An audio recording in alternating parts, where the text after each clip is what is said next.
Mercredi 23 novembre 2016, pile 13h, bienvenue, bonjour à toutes et à tous à ce journal de la mi-journée. Le chef de l'État a entamé lundi dernier une visite d'amitié et de travail en Arabie Saoudite. Avant de se rendre à Riyad, la capitale saoudienne, pour un entretien avec le roi Salman bin Abdul Aziz Al Saoud, le président Talon a assisté à une séance de travail au siège de la Banque islamique de développement, la BID. Le compte-rendu est signé Renaud Akakpo. À la tête d'une délégation composée du ministre d'État Ablai Biotchane, du ministre des Affaires étrangères et de la coopération Aurélien Agbenossi, du ministre de l'économie et des finances Romuald Wadani et de l'ancien ministre d'État Zulkifl Salami, le président Patrice Talon a été reçu dans la matinée du lundi 21 novembre à la BID, la Banque islamique de développement. Au siège de cette institution bancaire basée à Jeddah en Arabie Saoudite, le président de la République a d'abord eu un échange en tête-à-tête avec Dr Banda Adjar, président du groupe de la Banque islamique. À l'issue de cet entretien fort cordial, le chef de l'État et sa délégation ont eu une séance de travail conjointe avec les cadres de l'institution bancaire et certains investisseurs venus des pays du Golfe. L'occasion a été saisie pour procéder à un tour d'horizon des grands projets initiés par le Bénin et financés par la Banque islamique. Il était surtout question de rechercher les voies et moyens pour accroître ces interventions à l'heure où notre pays s'est tourné vers une série de réformes pour relancer les activités économiques. Les possibilités d'investissement sont variées et diverses et les opérateurs économiques saoudiens ne peuvent que s'en saisir, a indiqué le chef de l'État dans un vibrant plaidoyer. Pour en donner une vue claire aux investisseurs présents à cette rencontre, une présentation des opportunités qu'offre le Bénin a été faite par les membres de la délégation béninoise. Au terme d'une séance jugée très fructueuse, un mémorandum a été conjointement signé par le chef de l'État et le président du groupe de la BID. Sont inscrits dans ce protocole d'accord les grands projets que la Banque islamique de développement s'est engagée à financer dans moult domaines au profit du Bénin. Après Jeddah, le président Patrice Talon et sa délégation ont mis le cap sur Riyad, la capitale de l'Arabie Saoudite, à la rencontre du souverain wahhabite. Il faut préciser que c'est le gouverneur de la ville de Jeddah, son Altesse royale, Prince Michael Ben Medid, qui a accueilli avec les honneurs le chef de l'État à son arrivée en Arabie Saoudite. L'Union fait la nation renforce ses bases dans la commune de Kétou. En fin de semaine dernière, cette alliance politique a installé ses structures locales de sa jeunesse dans la dite commune. Guillaume Avillanou, Patrick Agny-Mavo. Le siège communal de l'Union fait la nation à Kétou, pris d'assaut par les militants et sympathisants de la formation politique.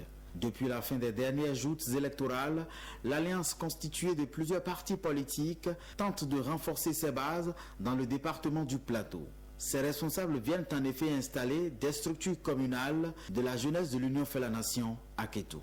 Nous encourageons nos jeunes à s'engager résolument, sans cupidité et avec une solidarité exemplaire dans la recherche de solutions aux problèmes qui les minent, à savoir chômage, sous-emploi, déscolarisation et autres.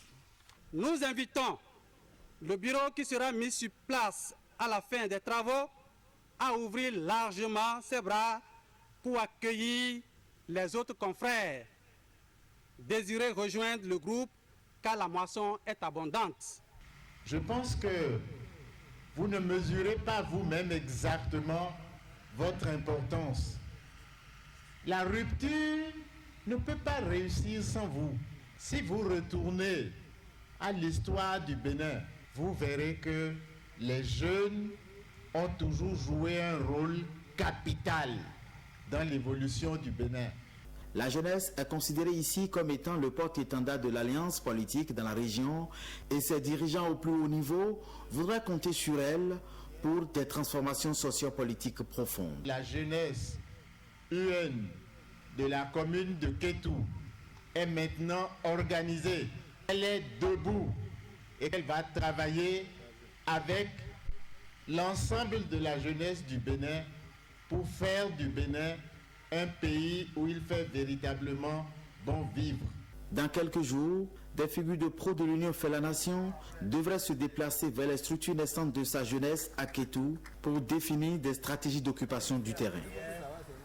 Et après sa rencontre avec les cadres et acteurs politiques du plateau, le député Union fait la Nation, Antoine Kolaole-Yidji, s'est porté vers la jeunesse de la même région. Il a pu réunir une frange de cette jeunesse à Pobé.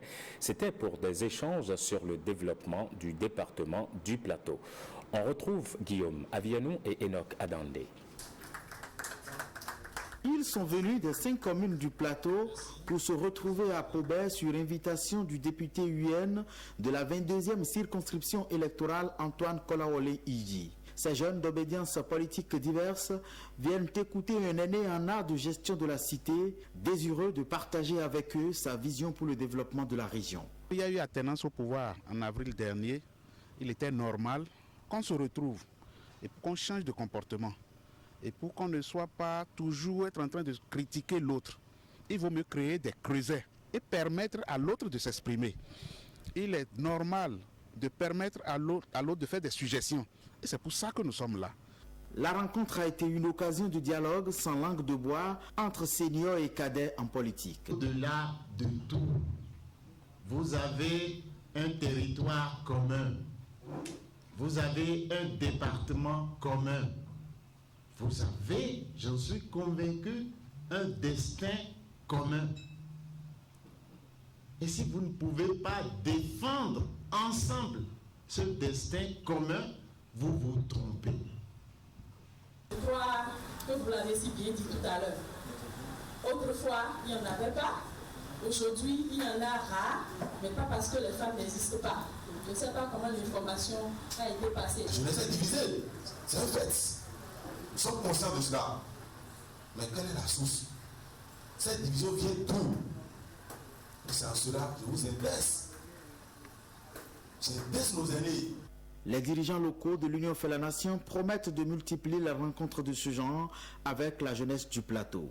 À travers celle-ci, ils espèrent pouvoir unir les énergies pour combattre le sous-développement considéré ici comme l'ennemi commun.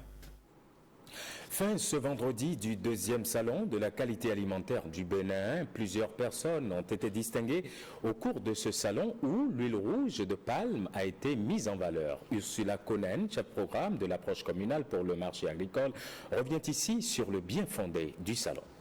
C'est assez impressionnant de voir une forte participation des acteurs du terrain. Et le message qu'on essaie de passer, c'est que l'huile de palme, pour bien le vendre, il faut la qualité.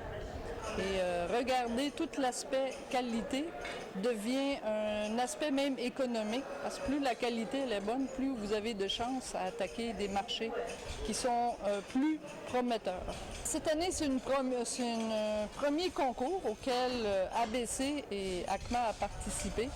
Ça a été de bien différencier la transformation artisanale qui sont souvent les femmes. Les femmes jouent une partie très importante dans toute la commercialisation de l'huile de palme. Et je suis contente qu'on ait pensé à cet aspect-là parce qu'il est important. Il contribue à votre économie du Bénin et souvent sous-estimé. Alors nous sommes très fiers, surtout que c'est une jeune femme qui gagne. Alors il y a de l'espoir pour les jeunes, pour leur donner du courage. Ensuite, il y a les semi-industriels. Ce sont des hommes d'affaires qui s'investissent vraiment à fond dans leurs industries. Et la qualité, qui était peut-être moins vue au départ, ils prennent notion que c'est un élément important pour la vente de produits.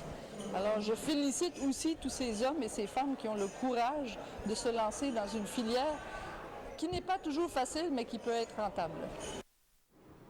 On en vient maintenant à ce sujet sur le développement de Ouassa-Péanco. L'heure de l'unité et du développement a sonné pour les fils et filles de Ouassa-Péanco.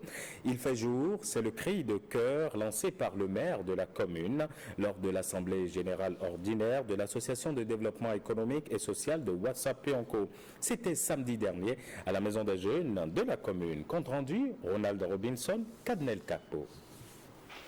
Nyamoussara. Il fait jour. C'est presque un cri de ralliement que lance l'Association pour le développement économique et social de Ouassa-Péanco autour d'un seul objectif, le développement de la commune. Elle est riche de par ses ressources naturelles. Elle est riche de par ses potentialités culturelles. Elle est riche de par sa position géographique. Elle est riche de par la qualité de ses cadres. Elle est riche de par la qualité des sages. Pourquoi elle reste encore sous-développée? C'est la question que je me pose.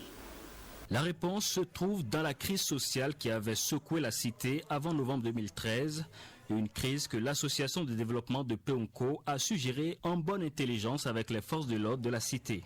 Du matériel informatique à la brigade de gendarmerie, à la lutte contre la déforestation via des séances de sensibilisation en passant par l'appui des étudiants en matière de logement ont enrichi le bilan des actions du bureau sortant. Les membres de l'association ont mis sur terre des plans sur le site touristique Tatapuramou. Le bureau a sollicité et obtenu de la Loterie nationale du Bénin la construction du stade de football de la commune de Tobré.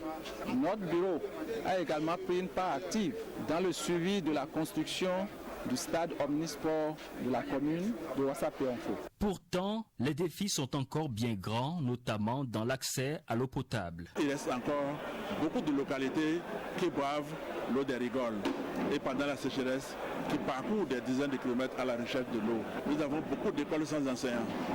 C'est les parents qui payent. Il y a beaucoup d'ouvrages faits par les partenaires qui sont inutilisés. À cela s'ajoutent les grossesses en milieu scolaire que doit combattre le bureau sortant de l'association de développement de Peonko, puisqu'il vient d'être reconduit pour 3 ans.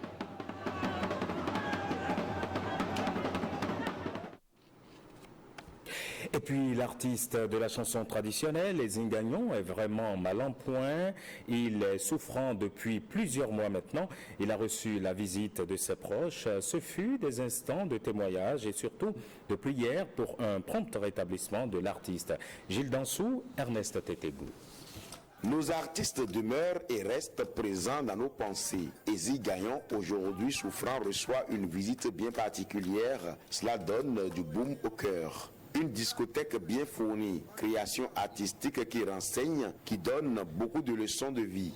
Je suis arrivé cet après-midi voir mon idole, Ezine Gagnon, le vieux Ezine Gagnon, un vrai des chanteurs. J'ai appris sa maladie et je me suis dit c'est pas possible, il ne faut pas que j'attende qu'il meure pour venir gaspiller des sous et dire que je suis venu à l'enterrement faire ses funérailles. Non. Il faut que je vienne le voir avant de son vivant. Dieu merci, je l'ai vu, ça va un tout petit peu mieux. Parce que je vais tout à l'heure demander à tous ceux qui peuvent venir aider mon idole, mon diva, Yessegan. Tout simplement, c'est des gens qui chantent la philosophie, la vraie philosophie. Ce n'est pas des gens qui chantent pour s'insulter. Ce n'est pas des gens qui chantent pour la forme. C'est des gens qui chantent pour donner la leçon à la population de notre pays, pour l'évolution et le développement de notre pays. Une initiative bien appréciée. Madame Betty s'appelle Betty Ronde. C'est elle qui est arrivée avec son groupe. Salut mon papa. Et tout ce qu'il a fait, j'adore. Et j'aime ça. Il vient sauver mon papa. Viens, vraiment, je ne sais pas ce que je dis. Je suis fier d'elle. Et Dieu va lui bénir. Dieu va lui bénir. Nous voulons aider. L'oiseau, c'est comme on peut aider.